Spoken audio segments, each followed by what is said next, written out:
That's why I'm here helping out Elena with this. And Hugo over there is the chair of the International Committee. So thanks for being here. I'm really excited to be partnering with you, our presenters today. Thank you so much for being here. And I will be happy to be monitoring the chat. I'm helping Stephen with this. No, I'm helping Elena with this.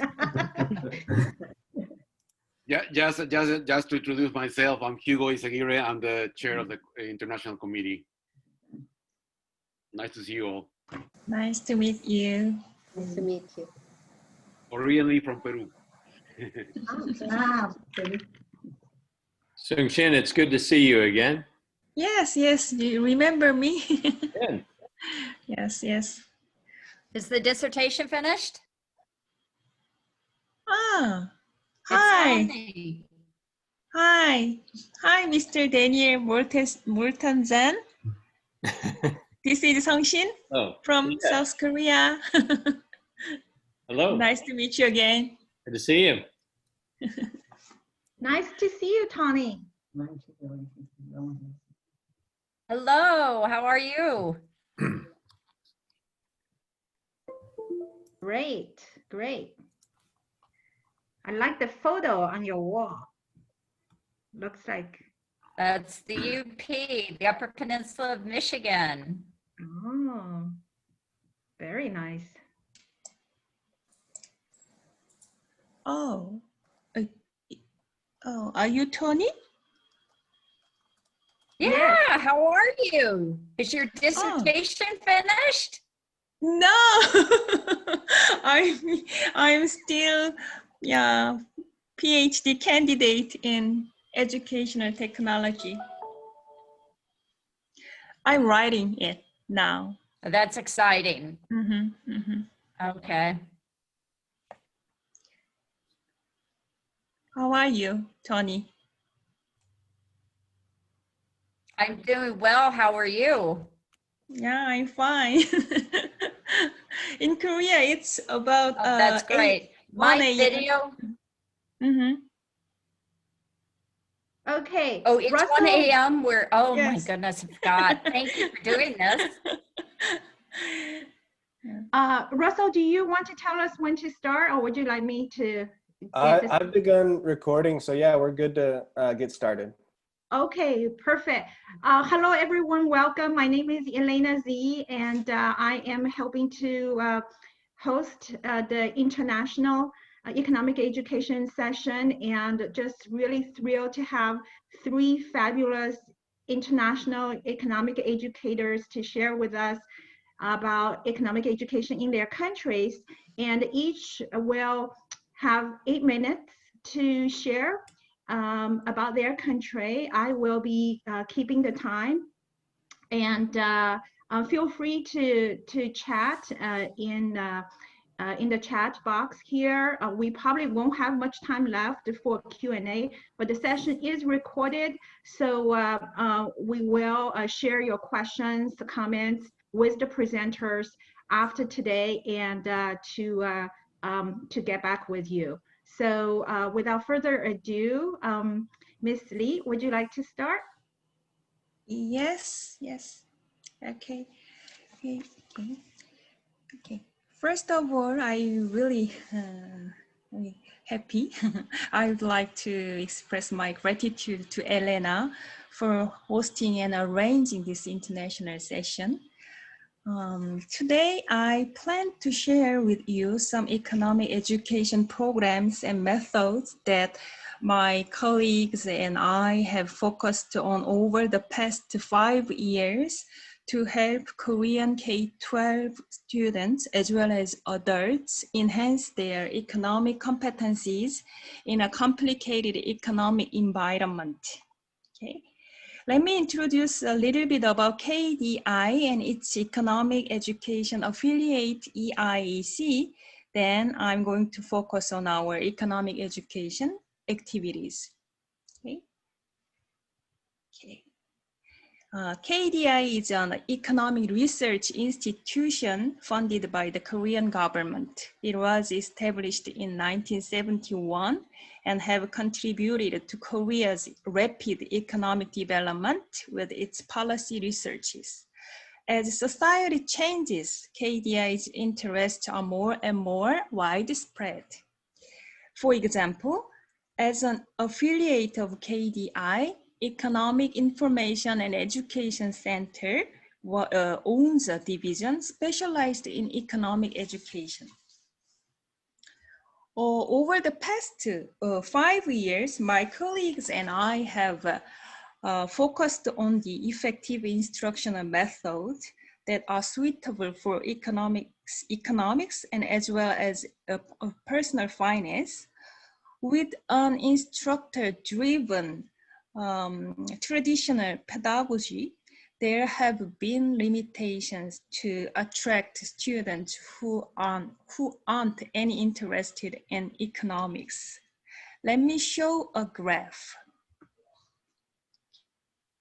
In Korea, there are few students who chose economics at their university entrance exam, Korean SAT. Among 9 subjects in social studies area, the fewest number of students chose economics. Yes. And I think maybe there may be additional reasons behind that phenomenon. However, we have focused on instructional methods which could facilitate students' learning. We have studied various instructional methods and we realized that project-based learning could be suitable for economic education. Economics is a real-world story. Studying economics is an effective way to understand the world that affects you, your family, your neighbors, and your local community, and your country, the foreign countries. So we got several hints from the project-based learning that could draw students' curiosity and the potentials in the process of learning and could influence on their knowledge, skills, and attitude. Project-based learning focuses on improving students' communication, self-management, problem-solving, cooperation, critical thinking, creativity, and presentation and ICT skills.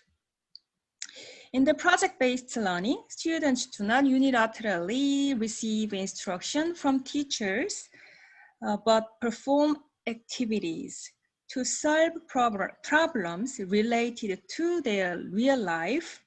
Teachers act as coaches rather than lecturers in traditional pedagogy and facilitate students' learning. We have completed in making project-based economic education series by finishing up the last module. Those are 15 modules that we have developed since 2015. So, okay, finance, it's Korean, understand. Yeah, please understand it's Korean. Okay. Finance and entrepreneurship, tax, innovation, specialization and trade, okay, exchange rates, economic fluctuations, profit, budget, GDP, asymmetric information, insurance, and entrepreneurship again, okay, the fourth industrial revolution, and tragedy of the commons. All of the modules include students' workbook and the teacher's guide. We translated 2 of our the 15s into English to share those with the foreign economic educators. This is one of those. The title is Finding Happiness. The purpose of the module is to help students understand GDP and various indicators that measure happiness, like Better Life Index. In this project, students will finally develop their own happiness index in group. Those are student worksheets included in this module.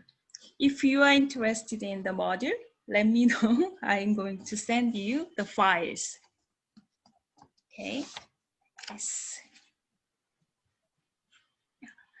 Those are students who participated in our programs using their vacations, and we also organize teacher workshop programs, and teachers learn the modules as if they are students and apply those after returning to their schools. And we offer all the materials as much as they want. Sunshine, you have 1 minute. Okay. I would like to spend time a little bit by introducing our another focus, economic education based on life cycle. Last year, my colleagues and I presented this topic in the CEE post session. The point is that economic education based upon life cycle will be needed to help people reach their optimal economic status. The 6 core economic competencies that we extracted from the qualitative research. Okay. Based upon the research result, we developed instructional guides. This is a post we made for the last year's CE conference. And those are sample lessons for grades 4 to 6 and grades 10 to 12.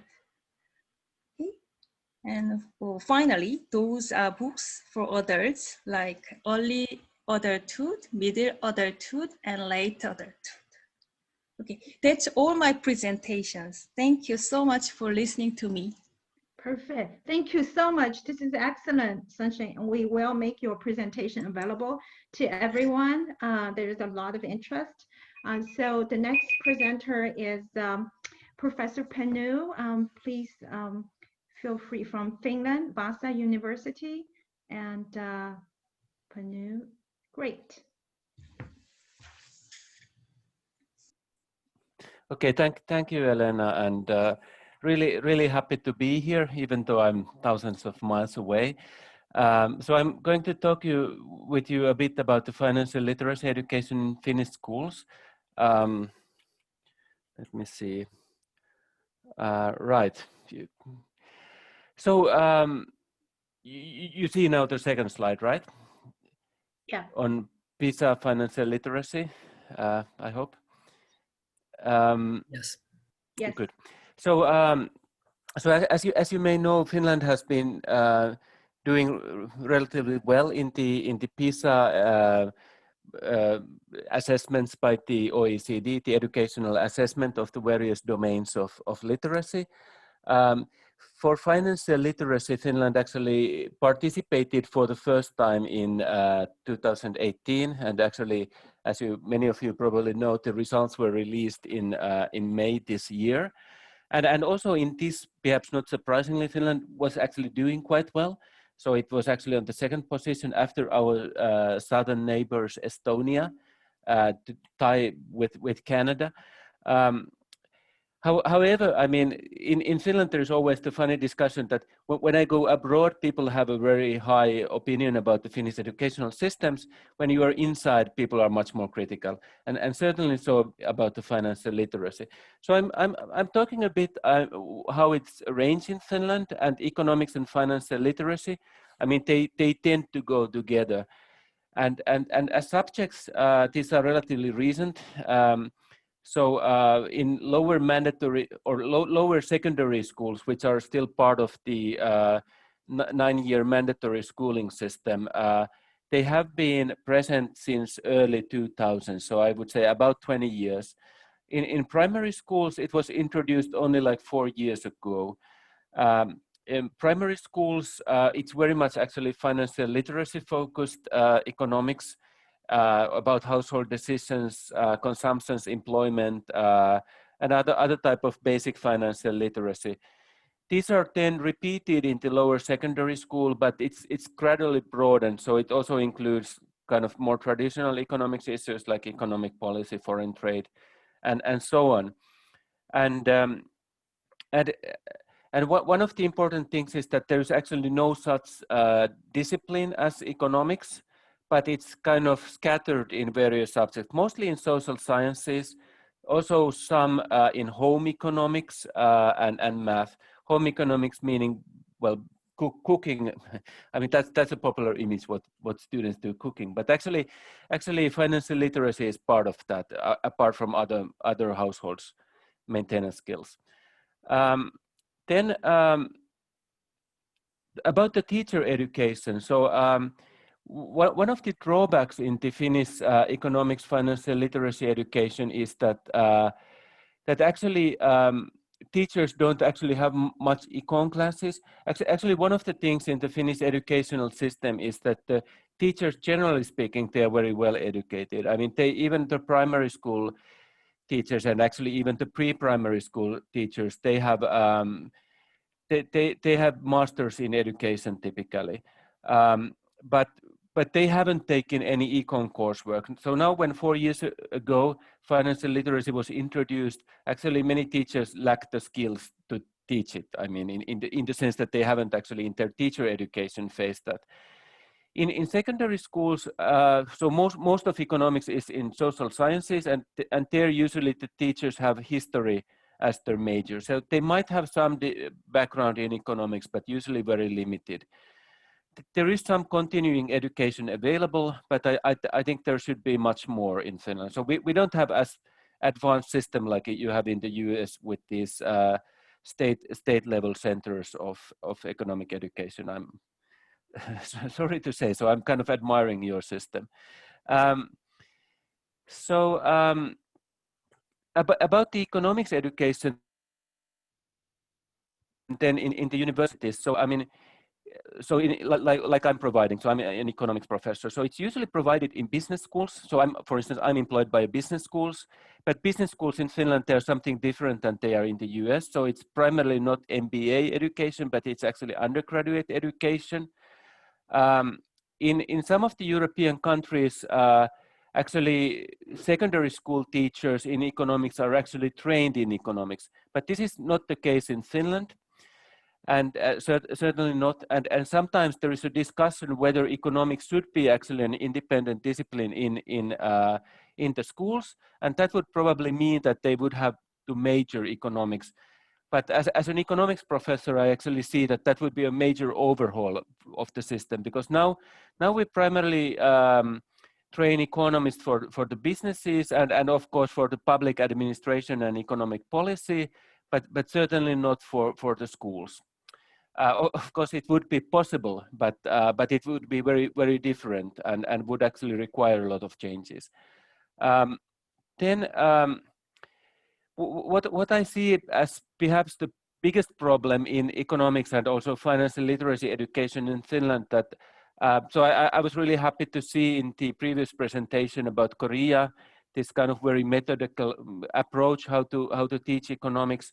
In Finland, I think it somehow lacks rigorous theoretical framework at the school level. So you don't actually encounter in the school textbooks issues like economic definitions like scarcity or consumer choice or trade-off. Of course, these are also common sense terms and common language terms, but they don't get introduced in a rigorous way as they should in my view, let alone concept like opportunity cost.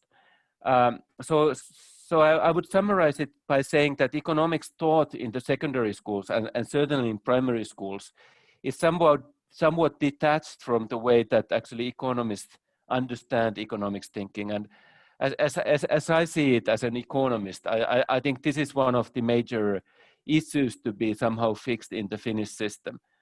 Okay, you have 1 minute, Panu. Okay, I'm final slide. So suggestion for the way forward. So as I said, there is discussion that economics could be a separate subject in mandatory schooling, but of course there is a lot of demand for the schooling system, and there is an opportunity cost. So I personally don't think it might not be realistic. So I think it might be a good idea to have this integrated in other disciplines like social sciences, math, home economics, but it would actually require coordination between these discipline teachers much more than is currently the case. and also, of course, a lot of continuing education. So this is something we do in Vaasa as well. So we provide continuing education, but there should be much more. And the teaching should be more informed about economics to make it more rigorous. And actually here I actually really admire the CEE standards, the voluntary standards that have been devised by economists. So I'm kind of trying to introduce them in Finland as well. Okay, I'll stop here. Thank you for your attention. Thank you so much, Panu. This is great. We see many similarities. And thank you.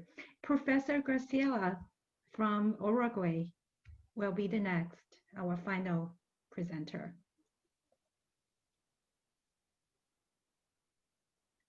Professor Graciela, go ahead, please.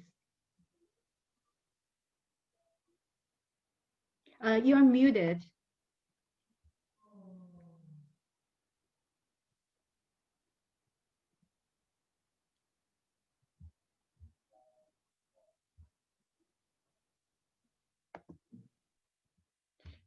Yeah, would you like to unmute?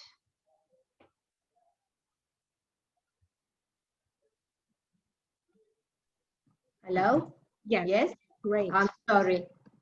Okay. Graciela? No, first of all, I would like to tell you that Graciela is going to introduce herself. She's the president of the association.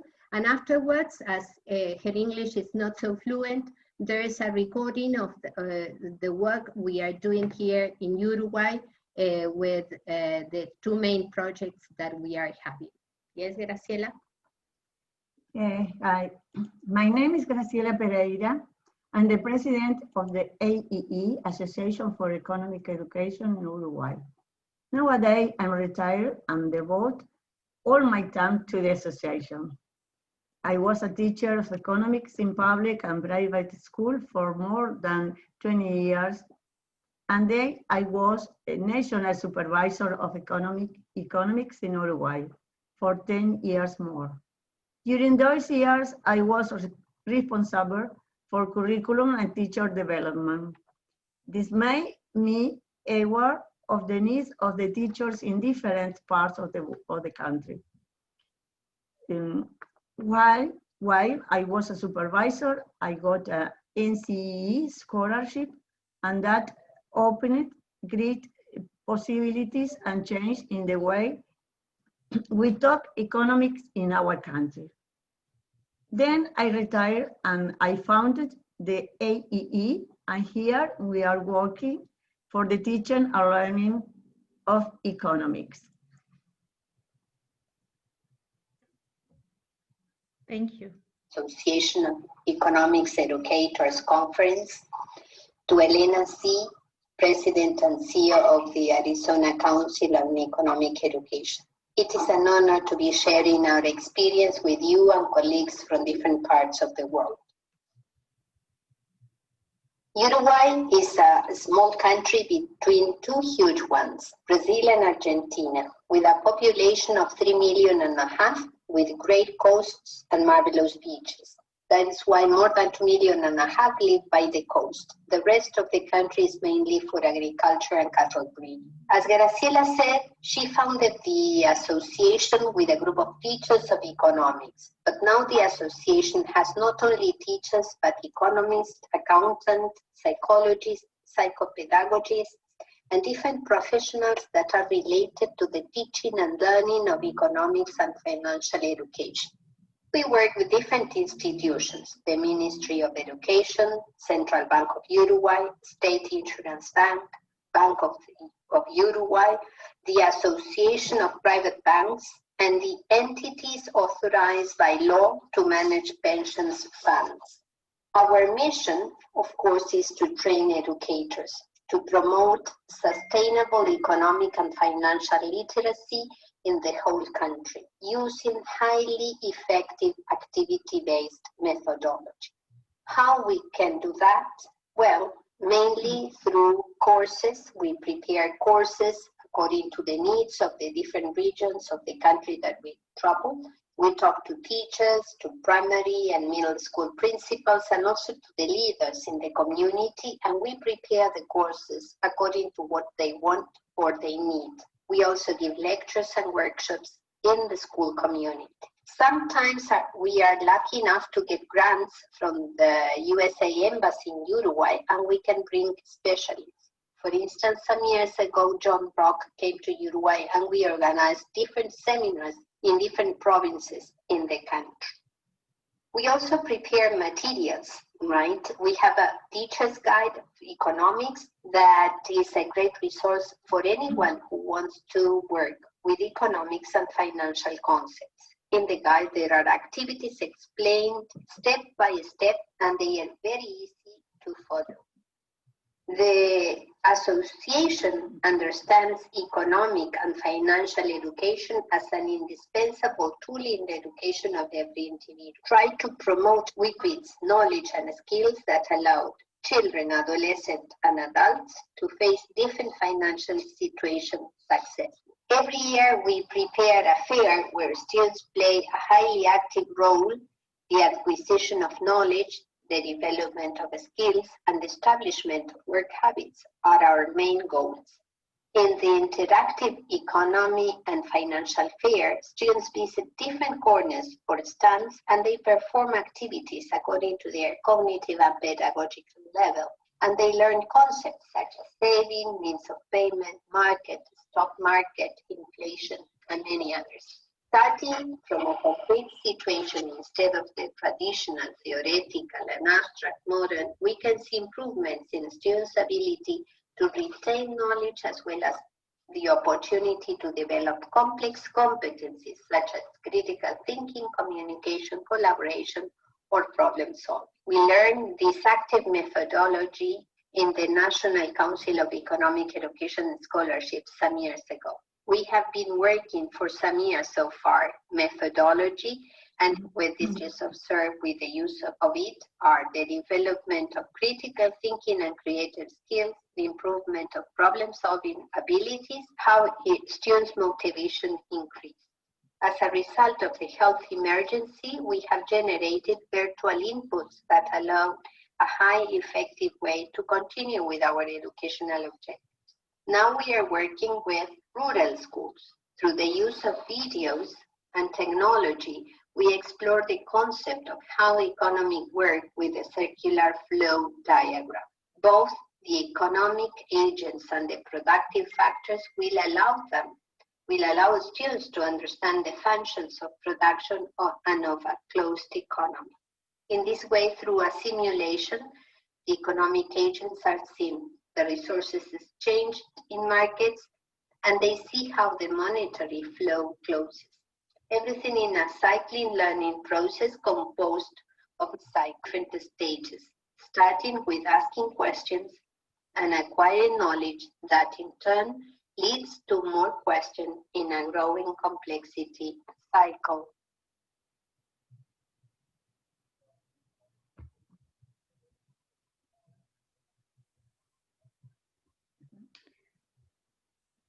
Thank you so much, Professor Graciela. This is excellent. All the three international panelists, you really did an excellent job in 8 minutes explaining economic education in your countries. I mean, it's just amazing. I'm sure we have so many questions and follow up with all of you, and we actually have 2 minutes left in this session. Does anyone have questions or comments?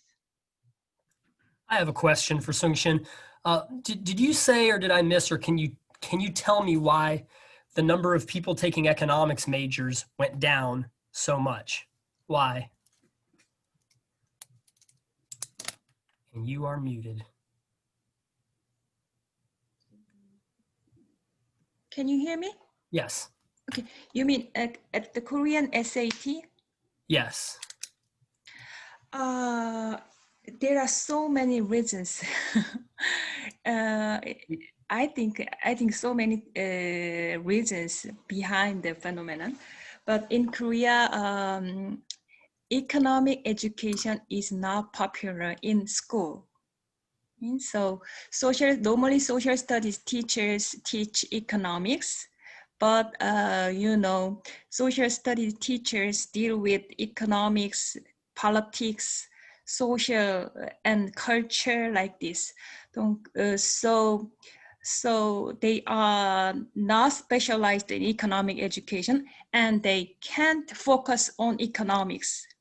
So we say economics is a really complicated subject and it's not easy to get a good point when you choose economics in your essay, Korean SAT. So economics is really, really important, we know, but the reality is not the opposite. So the Korean government tried to stimulate economic education.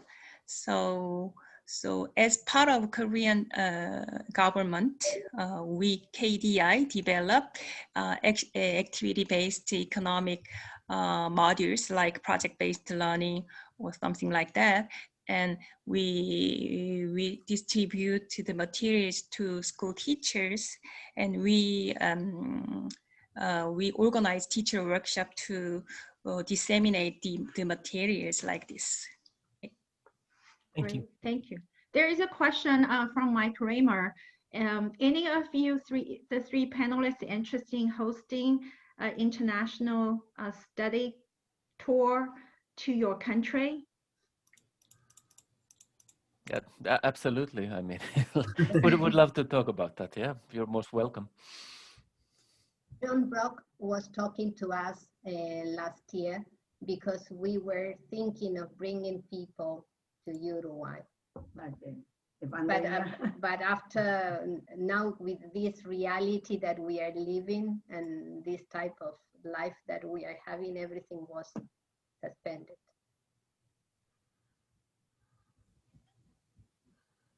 Yeah, we understand.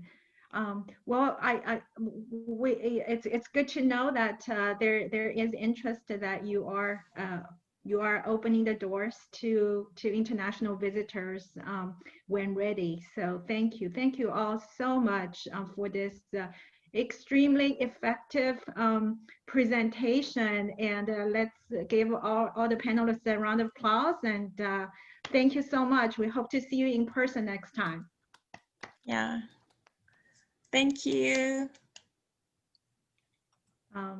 Thank you all for the presentations. I'm going to share in the chat the link to the to get back to the first Zoom room, just so everybody has it. Thanks, Russell.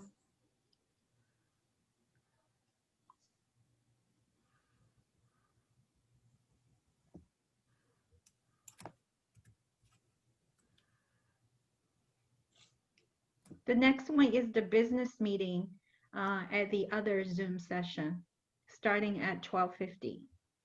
It's the NAEE business meeting from 12:50 to 1:20.